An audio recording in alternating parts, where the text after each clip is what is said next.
Hey everyone, my name is Seth Yelorda, and I'm a leadership and life coach, and I work with organizations and individuals helping them achieve higher levels of success and performance. And I want to ask you a question, and I want you to be honest with this question. If there was one thing that I could give you that would totally transform your life, it would help you to achieve higher levels of success, higher levels of performance, the goals and the dreams that you set for yourself, it would guarantee that you actually accomplish them. I mean, if there was one thing that I could give you that would end your sleepless nights, that would remove stress and help you deal with frustration between your coworkers and difficulty with your boss, like one thing, like a secret pill, that if you have this one pill, it would totally transform every area of your life. If I offer that to you, I want to know, number one, would you take it? And number two, how much would you be willing to pay for it? Because there is such a thing. And I just want to tell you, it's out there. It exists. There is one thing that can actually transform everything about your life. And it's not what you think. It's not discipline, even though discipline helps. It's not your habits, even though your habits definitely help. It's not even consistency, which is really a form of discipline, right? It's not even consistency, and consistency helps. But there is one thing that can totally transform your life. I have experienced it. Other people who operate at a very, very, very high level have also experienced it. And I'm not quite sure if you have experienced it. And so that's why I want to share it with you today. This is the secret sauce. You can tell I'm kind of building this thing up here because I want you to understand how important this thing really is. It's the secret sauce. It is the one thing that all high performers have. All of them have this one thing. It's the one thing that anyone who has ever accomplished anything of significance has had in their life. Everyone that we look to, whether it's researchers, scientists, innovators, athletes, they all have this one thing. It's not drive, it's not ambition, it's not focus, it's not determination, it's not resilience, it's not grit. It's coaching. That is it. Coaching is the secret sauce that has the ability to transform any individual from where they are into who they really desire to be. Coaching is the one thing that literally is a force multiplier that will take you from living well below your potential and will help you skyrocket above what you even thought you were capable of. Coaching is the one thing that can take any individual and really help them achieve all of the dreams and goals and aspirations they set themselves out to achieve. That's the thing, coaching. Tony Robbins says this about coaching. He says, the quality of your life is a direct reflection of the expectations of your peer group. If you want to get better, surround yourself with those who are better. That's why a coach is so important. Oprah Winfrey says it like this: I don't think there's anything more important in life than knowing when and how to ask for help. And a coach is the ultimate form of asking for help. Eric Schmidt, who was the former CEO of Google, says, the one thing people are never good at is seeing themselves as others see them. A coach really, really helps with that. Coaching, in fact, is a force multiplier. And I want to talk with you a little bit about it. And this is not just going to be about why you should get a coach or you should have a coach, but really, what does the coach do for you? And I'm really hoping that you would just really engage in this episode. If you've never had a coach before, this is really the episode for you. And even if you've had a coaches in the past, but maybe you're not actively using one right now, this is also the episode for you. Now, I've had coaches. I've had good coaches and I've had some not so good coaches. And I recognize that just like anything, you can go to a restaurant and there are some great restaurants and then there are some not so great restaurants. But just because you encounter a bad restaurant doesn't mean you stop going to restaurants. No, you just write that one off your list and you try another one. So I've had a number of coaches throughout my life. And something that I've realized is that the reason why many people don't get a coach is really because of one of two reasons. Either one, they feel as though they can develop on their own. So they feel as though on some level they are self-taught, or they feel like they can't afford it. And I want to address both of those. The first one is this idea that you can develop on your own. Now, I would be lying to you if I said that you cannot develop on your own. I believe that all of us on some level can develop on our own. There's a time for self-instruction and being self-taught. I could hand you a pair of golf clubs. You could never have hit golf clubs before, never played golf before. You could go out to the range and you could figure it out, right? You could figure out how to play this game called golf. I could give you a project at work and you might not have any knowledge of the project. And I would just say, hey, figure it out. And you could probably, over time, figure it out. But there comes a point in your own self-taught personal development kind of trajectory where you will begin to plateau and you will need resources and personnel and coaches to really help you get to the next level. It's inevitable. It happens to everyone that you can achieve so much on your own, but there comes a point where if you want to go to the next level of performance and you want to go to the next level of excellence, you're going to need someone who outside of you can observe you and can actually give you feedback on what you're doing well and the areas of improvement. And that really is the purpose of a coach. A coach is there to help you with feedback. They are there to sit down with you and they are there to give you feedback on your performance and to point things out to you that because you are so close to the project, you're so close to the initiative, you're so close to the program that you're working that you can't see it for yourself. Now, I tell people that the reason why they should get a coach is because you're trying to go further faster. If I am a sports player, and let's just use golf, and I want to go all the way to the PGA Tour, I want to go far. I want to go from being a weekend golfer to actually being on tour with some of the best Rory McIlroys and Tiger Woods, then I'm going to need a coach because that coach will help me go further than I could go on my own. And that coach will help me go further faster, where it might take me a lifetime to get there on my own. With a coach and the appropriate tools and dedication of time and energy and resources, I could get there in a relatively shorter period of time than I could on my own. And that applies to every area and domain. If you want to go further, faster financially, you need a financial coach.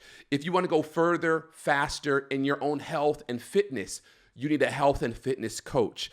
If you want to go further, faster in your marriage, you need a marriage coach, someone who can give you insight into how you and your partner are showing up together in areas where you can possibly make some adjustments so that your marriage can go further, faster. If you want to go further, faster as a parent, then you need a coach.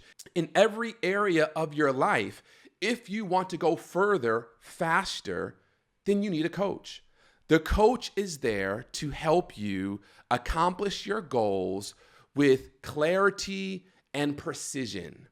That's the purpose. Now, I have had the privilege of serving as a coach for probably the last 6 or 7 years now with a number of individuals. And what I've come to realize is that my role as a coach is really to do two things. I want to increase your level of awareness, and I want to increase your level of responsibility to what you have just become aware of. I hope that makes sense. So what I mean is I want you to become more aware of how you're showing up, the good, the bad, and the ugly. I want you to become aware of your self-defeating thoughts. I want you to become aware of your body language, how you're moving, how you're talking, your limiting beliefs, the decisions that you're making, how you're moving through life and through leadership. My role is to point out things to you that might not be serving your ultimate goal. So you might say, hey, my ultimate goal is to become a CEO or to join the C-suite. My ultimate goal is to launch my business and become an entrepreneur and have a 7-figure business. That's phenomenal. That's great. My role is to help you become aware of the things that possibly could be preventing you from achieving that goal. But it's not just about awareness, because awareness alone does not serve us. Now, I want to increase your level of responsibility. I want to increase your level of responsibility. And that simply means I want you to respond appropriately to the awareness that we have just discovered. So we're going to become aware of a limiting belief that you've been embracing. We're going to become aware of how you've been showing up in a certain way. And then I want to say, okay, how are you going to change? How are you going to shift? How are you going to respond to this new level of awareness? That's my role as a coach. Now, I know there are individuals out there who say, you know what? Well, that sounds good for some people. Maybe people who need help, they probably get a coach, but there's no way I am paying a coach, paying an individual to help me accomplish a goal, especially if that person has never accomplished the goal on their own. And I get that. There are some people out there who are of the mind that they're only going to hire someone who's actually done the thing that they're trying to do. So I guess if you apply that to the sports world, I'm only going to work with a coach who's won a championship if I'm a basketball player. I'm only going to work with a coach who's actually won a PGA tournament if that's my goal. And I get that. But I think oftentimes individuals who have that mentality, what they often are doing is they're confusing coaching with mentorship. A mentor is that individual who focuses on a long-term personal and professional development. They often provide guidance based on their own experience, their own wisdom in a particular field. Their goal is to share with you what they've gone through and then to help you navigate the terrain so that you either can make better decisions than them or not fall prey to the same decisions, bad decisions they made. That's what a mentor does. A coach, however, is focused on specific goals, performance improvement, and behavior change. A coach helps individuals identify and achieve a particular objective within a set time frame.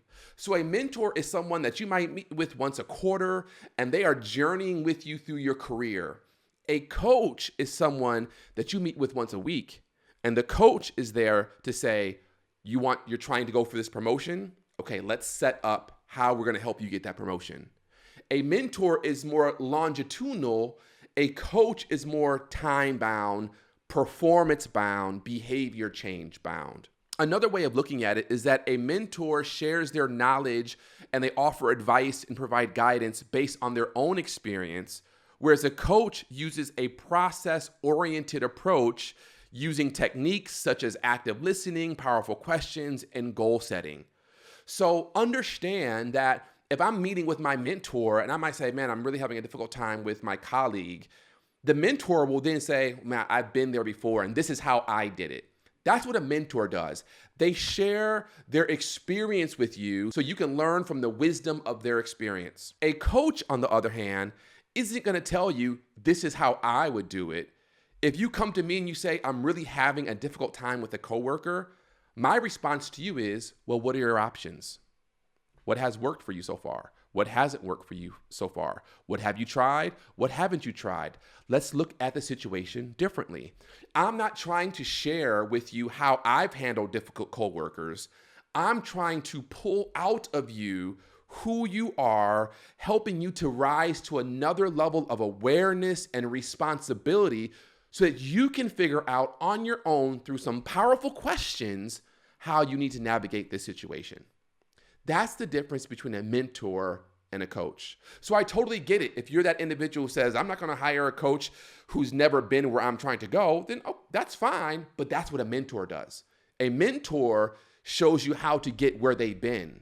A coach is not there to show you how to get where they've been. A coach is there to help you accomplish specific time-bound goals. The way that I like to look at it and the definition I use for coaching is that coaching is the process of exploration and discovery that reveals what you are truly capable of. That's what coaching does. There's a great example of coaching that I want to show you now. Let's take a listen to Dr. Atul Gawande as he talks about the role of coaching in his professional life. How do professionals get better at what they do? How do they get great? And there are two views about this. One is the traditional view. That is that you go to school, you study, you practice, you learn, you graduate.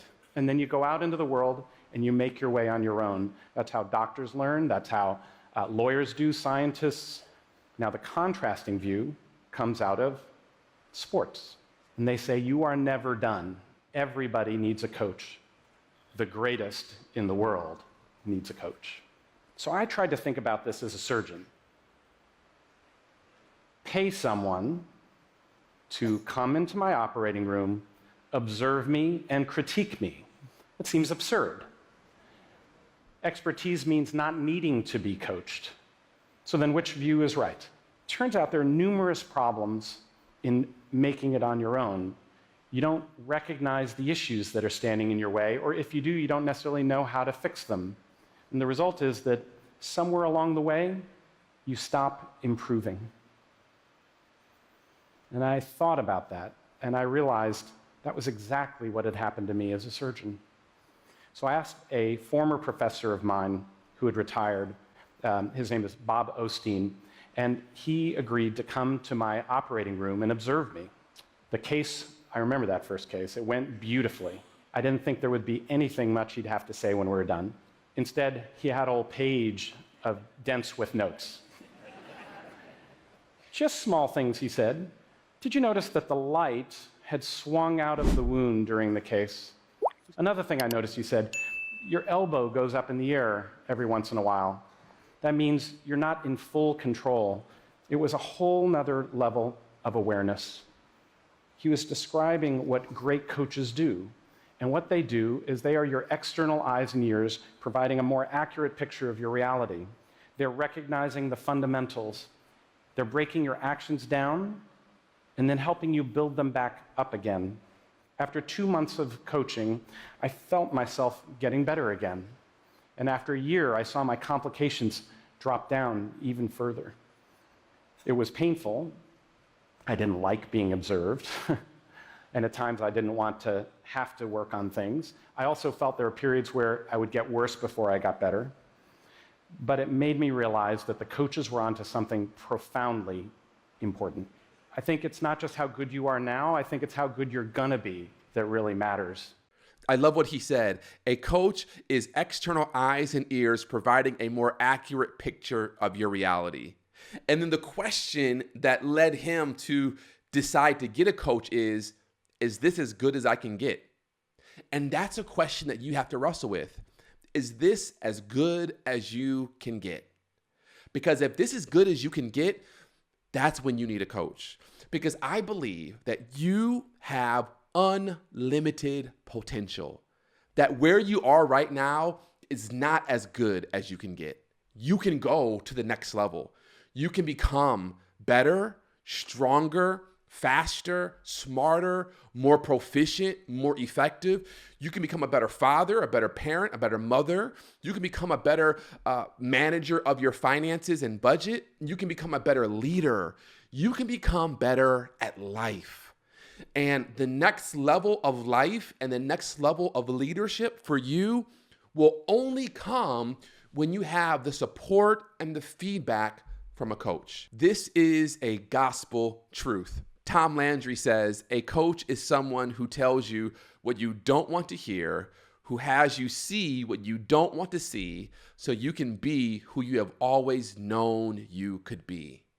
That's what a coach is. It's that person who's willing to give you some honest feedback so that you can become who you know in your core you really are. So if you have never had a coach before, I want to encourage you to try it. Just try it. Now, some of you might be thinking, well, I can't afford coaches. And let me just tell you, there are coaches out there with price ranges from very affordable to extremely expensive based off of what you're trying to accomplish. I know coaches where they might charge you $500 a month and have 3 or 4 sessions. And I know coaches who will charge you $100,000 a year, right? $25,000 a quarter to have coaching with them. It really depends on where you are. And obviously, if you are just starting off in your professional life, or maybe you have some goals you're trying to achieve, that $100,000 coach might not be for you. You might say, you know what, let me find a coach that fits within my budget and that I can work with, someone that's affordable, but that's also really good. I want to encourage you to just try it. Now, when I say try it, I'm going to tell you like my therapist said. She was like, Seth, one session isn't going to get you anywhere. You have to engage in the process. And I think the truth is also for coaching. One session isn't going to get you anywhere. You have to engage in the process. So the process that I apply is we meet for 3 months. And over those 3 months, we meet from 9 to 12 times. So ideally, we're meeting once a week or at least once every 10 days over that 3-month period. And during those 3 months, I'm walking you through a curriculum that I've developed that's helping you increase awareness, increase responsibility so that you can accomplish the things that you set out to accomplish. So if you're going to try a coach, don't just try it once. That's like saying, well, I went to one doctor once and it didn't work, or I had a therapy session and I didn't like the therapist, so therefore I'm never going to engage in therapy again. No, that's what the immature do. The mature people say, you know what, I recognize maybe that coach isn't for me, or maybe that restaurant isn't for me, or maybe that therapist isn't for me. So let me try another one. And when you find one that works, stick through their process. Normally, they will have a 2 to 3 month process that they want you to commit to. Engage in the process. And at the end of the process, if you're not further along than what you felt like you should be, have an honest conversation with the coach. Tell them, hey, I thought I was going to be here, but I'm actually here. I want to know from your perspective, what's the disconnect? Why am I not further along? Now, it's not the coach's responsibility to move you towards your goal. The coach is there to provide feedback on why you're not moving towards your goal. So have a conversation with them about it. But I just want to encourage you that if you have a goal, if you have something you're trying to accomplish, if you want to do something of significance in life, maybe it's becoming a CEO, a SVP, maybe it's climbing the ladder as an entrepreneur and going to a 6- and 7-figure business. Maybe it's developing financial habits and behaviors, or becoming a parent, a better parent, or a better spouse. Engage in a coach. You literally have nothing to lose. You owe it to yourself. Respect your goals enough to provide them the resources you need in order to accomplish them. I've said this before, that if you don't have a coach, you're not really honoring the goal, because most goals require time, effort, sacrifice, and coaches. So honor the goal. If it's a weight loss goal, honor the goal by getting a fitness coach. If it's a financial goal, honor the goal by getting a finance coach. If it's a professional goal, honor the goal by getting an executive coach. Honor the goal that you're going after. And I want you to trust me, you will not regret it. Listen, I hope that you were encouraged by this episode to try something maybe you've never tried before. Please let me know. Leave a comment if you're going to try coaching, or give me some feedback. I would love to hear from you. And as always, please like and subscribe and share this podcast with your family and your friends, or someone else you know who also needs a coach. Thanks so much for listening. Talk to you next time. Peace.